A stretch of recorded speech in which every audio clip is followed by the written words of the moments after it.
Hold on to your wigs, because what just happened in that federal courtroom has the entire entertainment world gasping for air. Day 3 of the Diddy trial was already intense. Media everywhere, whispers, tension, the whole deal. But baby, no one was ready for what came next. A secret audio recording made by Prince, yes, the Prince, was played out loud in court. And what was on that tape? It had Diddy shaking, not metaphorically, literally shaking. And honey, once that audio hit the speakers, it wasn't just a trial anymore, it was a cultural earthquake. So here's the setup. Cameras weren't allowed inside, but the buzz outside, unreal. Reporters clutching notepads, court staff whispering, and someone even said, today is gonna be bad for somebody. And oh, they were so right. Diddy, still trying to play the unbothered mogul card, strutted in wearing his expensive tailored navy suit like nothing was wrong. Smirk on his face, a little nod to the gallery. Same old Diddy, but behind the prosecution's table, something was brewing. 2 tech guys wheeled in audio gear, not standard. A laptop, some wires, a black recording device, and Diddy? Clueless. He was still sipping from his confidence cup. Then the judge stepped in and said something real weird. Today's evidence may evoke strong reactions, and looked directly at Diddy. Everyone felt the chill. And then the bomb dropped. The prosecution requested to play critical new audio evidence. Diddy's team lost it. They were shouting objections, accusing the prosecution of blindsiding them, but the judge was like, nice try, I've already seen the paperwork. And then you are about to hear the final private recording made by Prince Rogers Nelson. Cue absolute silence. Jaws hit the floor, phones slid off laps, fingers hovered over keyboards. Even Diddy looked shook now, his eyes widened just a bit. Confused, panicked, he leaned toward his lawyers like, what the hell is this? The device connected, play was pressed, and then Prince's voice. Not stage Prince, not playful Prince. This was haunted, low, serious Prince. I'm making this recording because I don't know who I can trust anymore. Goosebumps. This wasn't a performance. This was a deathbed confession. And the content, baby, it was nuclear. Prince described everything. Private parties hosted by Diddy in Miami, the Hamptons, LA, with haunting detail. Young artists separated from handlers, booze, pills, locked rooms, hidden cameras, and no security allowed inside. The same exact things Cassie had testified to just days earlier. And Prince? He wasn't speaking in riddles. He dropped names, gave dates, even called out a 2015 Beverly Hills party that lined up exactly with previous evidence. But then Prince dropped the line that made time freeze. These aren't just parties. They're traps. You could hear people gasp. A woman cried. A reporter dropped her pen. Diddy? Oh, honey, Diddy was unraveling like cheap ribbon. His face turned ghost white. He leaned forward, stopped blinking. His lawyers were panicked, placing hands on his arm. He brushed them off. And then Prince said Diddy laughed at him when he tried to warn him. Told him, and I quote, you might be Prince, but you're not untouchable. The room cracked. You could hear the tectonic plates shift under the courthouse. Diddy's legal team was scribbling furiously. One even looked like he wanted to vanish under the table. And the jury? They were glued to Diddy's every twitch. But we weren't done. Oh no. Prince described another party, March 2016, multiple celebrities, one disturbing incident upstairs. As soon as Prince named the address, already confirmed by prosecution timelines, Diddy snapped. That's a lie, he screamed, and not in a mild disagreement kind of way, in a full tilt courtroom exploding, defense-shattering way. He leapt to his feet, yelling, he wasn't even there, that never happened! Security rushed in. His attorneys were hissing, sit down, like their lives depended on it. The judge pounded that gavel so hard it echoed through the courthouse. Mr. Combs, control yourself or I will hold you in contempt. Too late. The mask had shattered. The jury didn't see a mogul anymore. They saw a man panicking, crumbling. And this was exactly what the prosecution wanted. Court insiders later spilled the tea. They timed that tape perfectly. They wanted day 3 because they knew Diddy would have let his guard down just enough.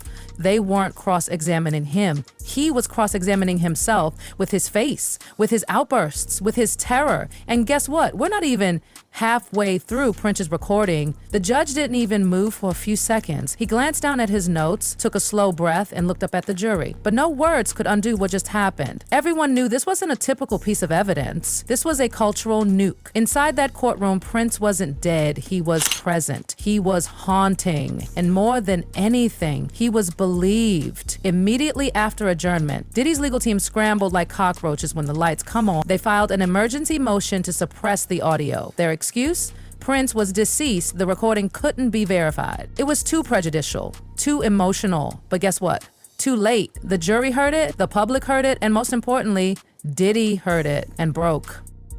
Back inside the courtroom, reporters whispered that Diddy hadn't spoken since the tape ended. He was hunched over the defense table, elbows digging in, staring blankly at the wood.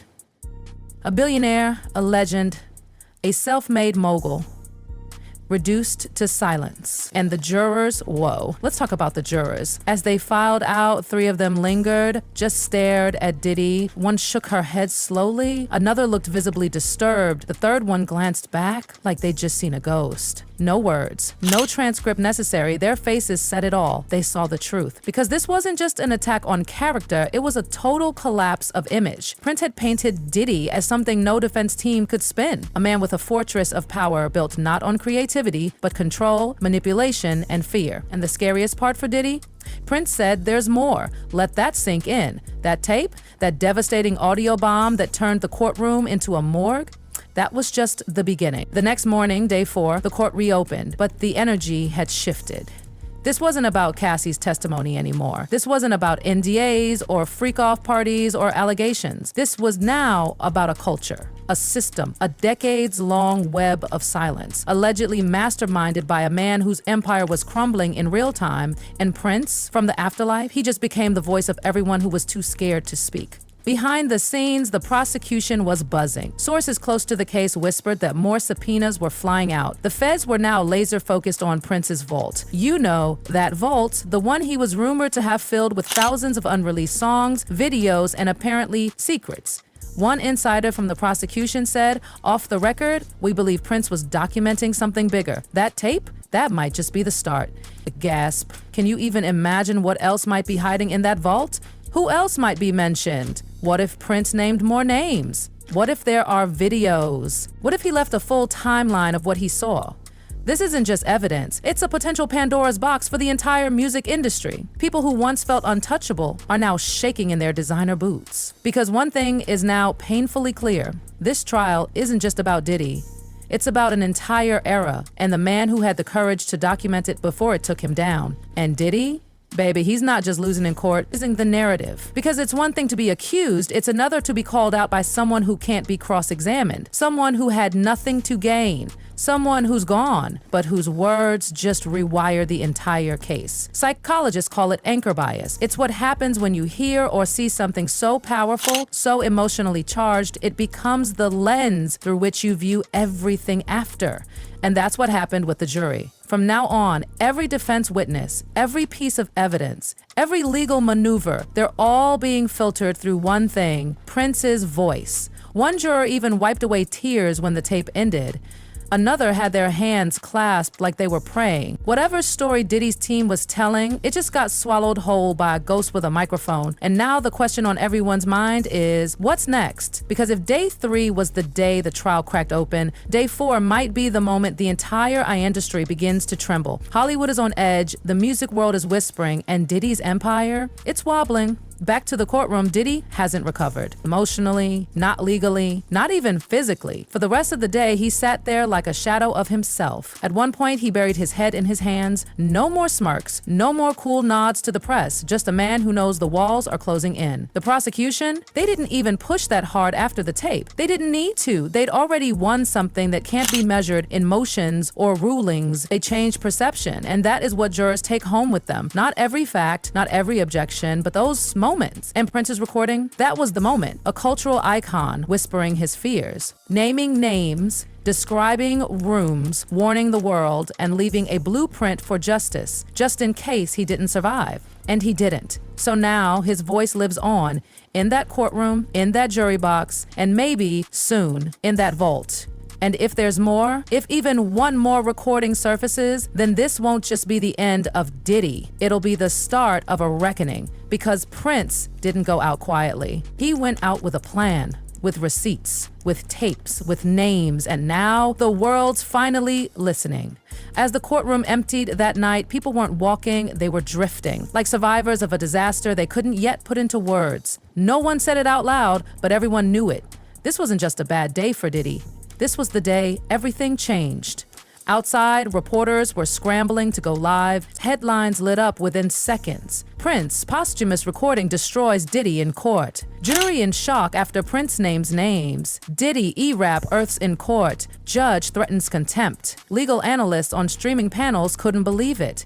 You don't recover from something like that, one said. Not when the jury sees you break down and they're hearing the voice of a legend. Diddy's team tried spinning it emotional prejudice, irrelevant to the charges, can't verify the source, but everyone knew the truth. The damage was already done. The jury had felt it, the internet had heard it, the media had devoured it. And Diddy? He wasn't just a man on trial anymore. He was a man whose mask had been ripped off by a ghost. And the worst part? Prince warned us. He said he left more. He left more. Hard drives, photos, contracts, timelines, and copies with 3 people in case anything happened. Well, something did happen, and now the investigators are on the hunt. Sources say federal agents are already contacting Prince's estate, trying to verify what else he left, what's in the vault, who he trusted, what he was building. This isn't just a scandal anymore, it's a crusade. Because Prince didn't just record a moment, he recorded a pattern, a system. One fueled by fear, controlled by NDAs, enforced through silence. And Diddy? According to that recording, he wasn't just part of it. He built it. And now all those whispers, they're becoming screams. Artists who once stayed quiet are watching closely. Will others come forward? Will more recordings surface? Was Prince protecting someone else or everyone? Because one thing is crystal clear, this trial is no longer about just Cassie Ventura. It's not just about abuse or freak offs or allegations. It's about the entire culture that let it happen. And Prince, he just gave it a voice. Back in the courtroom the next day, the vibe was completely different. Even before the judge walked in, you could feel it. The air was heavier. Reporters weren't chatting. The sketch artist looked rattled. One juror kept rubbing their eyes. Another sat with their arms crossed, lips tight, still shaking their head. The judge returned and calmly reminded the jury, you are not to consider the witness's death as evidence of guilt or truth, only the contents of the recording as they relate to the case.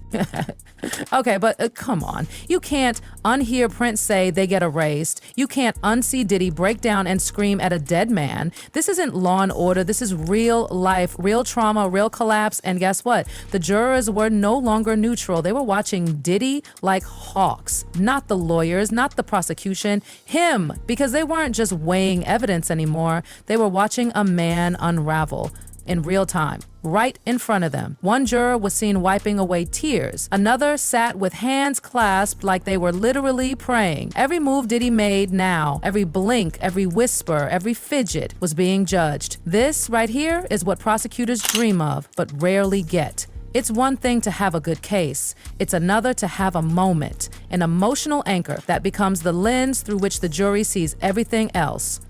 And Prince's voice, that was the moment. And now, for the defense, there's no coming back. Later that night, news broke again. Sources close to the case revealed that investigators were actively reviewing materials from Prince's estate. They're trying to track down those 3 people he mentioned in the tape, the ones who supposedly got backup files. If they exist, and if the feds get them, this trial could explode into something even bigger. This could go from bad to biblical. Because if there's one thing we've learned from Prince, it's this. He saw it all, and he left more behind. Diddy's team, panic mode. They've already filed new motions, trying to discredit the recording, suppress it from the public record, throw out any related evidence. But let's be real, it's done. The jury heard it, the press heard it, and millions of people online have now dissected every word. Prince didn't just tell his truth, he told everyone else's. And maybe that's why it hit so hard, because we all lost Prince too soon. We never got closure. But now he's giving it from the beyond. To the artists who disappeared, to the careers that were ruined, to the young stars who were chewed up and spat out by the machine. He saw it, he documented it, and now finally he exposed it. And did he? He sat in court, motionless, his eyes blank, his body deflated. is empire, trembling. This was a man who once held the world in his hands, and now he can't even hold his own narrative. So where does this go from here? Well, if you think this is the end, think again, because everyone's asking the same question. What else is hiding in Prince's vault? And more importantly, who will it expose next? Because if this was just one tape, then we're not looking at a scandal. We're looking at a reckoning. And Prince? He's leading it from the afterlife. As the courtroom emptied, a court clerk was overheard whispering, "I don't think we've seen the worst of it yet." And honestly, neither do we. Because when a voice from the dead can destroy a billionaire on the witness stand, you better believe the rest of the industry is sleeping with one eye open. Stay tuned, because the purple rain, is that